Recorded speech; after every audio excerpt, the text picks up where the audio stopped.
আমি কখনো আমার বাবা ভাইকে ছেঁড়া লুঙ্গি পরতে দেখিনি, কিন্তু আমার স্বামীকে দেখেছি ছেঁড়া লুঙ্গি কিভাবে পেঁচিয়ে আড়াল করে পরতে হয়।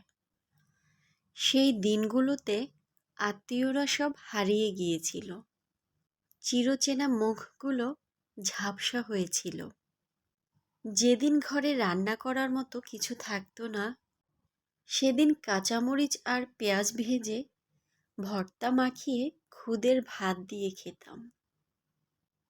আমার বড়লোক ভাইয়েরা তখন আমার খোঁজ নিতে ভয় পেত। মাস্টার্স শেষ করা ছেলেটা যখন চাকরি না পেয়ে গার্মেন্টসে অল্প বেতনের চাকরিতে ঝুঁকেছিল, আমার বাবার বাড়ির আত্মীয়রা তখন তার জন্য লজ্জায় তাদের মুখ কুঁকড়ে যেত। সেবার ঈদের পরদিন বাবার বাড়িতে বেড়াতে গিয়েছিলাম। আমার স্বামীকে অবহেলার পরিমাণ এতটাই বেশি ছিল যে আগামী 1 বছর আর সেই বাড়িতে পা রাখিনি। আমার 3 বছরের ছেলেটা ভাসুরের ছেলের সাথে খেলতে গিয়ে বাঁ পায়ে ভীষণ আঘাত পেয়েছিল। তখন আমাদের নুন আনতে পান্তা ফুরোয় অবস্থা।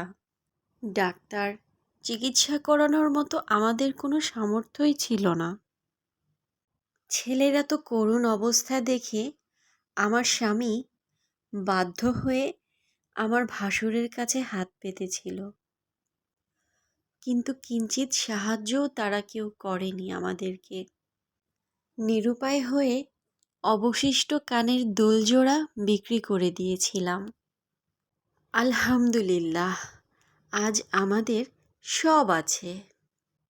উপরওয়ালার মেহেরবানিতে দুর্দিন কাটিয়ে উঠেছি, আর প্রিয় থেকে প্রিয় মানুষগুলোর মুখও চিনে রেখেছি। গত সপ্তাহে আমার ভাই একজোড়া ইলিশ মাছ নিয়ে আমার বাসায় এসেছিল, আর ভাইয়ের বউ প্রায়ই ফোন দিয়ে বলে কবে যাব বেড়াতে তাদের বাড়ি। আর আমার সেই ভাসুরের শরীরে এখন নানা ধরনের রোগের উৎপাত। তার চিকিৎসার জন্য গত মাসেও টাকা পাঠিয়েছি। সৃষ্টিকর্তার রহমতে আমার স্বামীর ব্যবসাটাও এখন বেশ বড়সড় হয়েছে, আর সাথে মান মর্যাদা প্রতিপত্তিরও কোনো কমতি নেই। সেই পুরনো আত্মীয় স্বজনেরা এখনও আমাদেরকে নিয়ে কানাঘুষা করে। তবে এখন হয়তো ইতিবাচক কিছু। আমার স্বামীর সেই ছেঁড়া লুঙ্গিটা আজও আমি আলমারিতে অনেক যত্ন করে তুলে রেখেছি। লুঙ্গিটা দেখলে আজও কষ্ট হয়।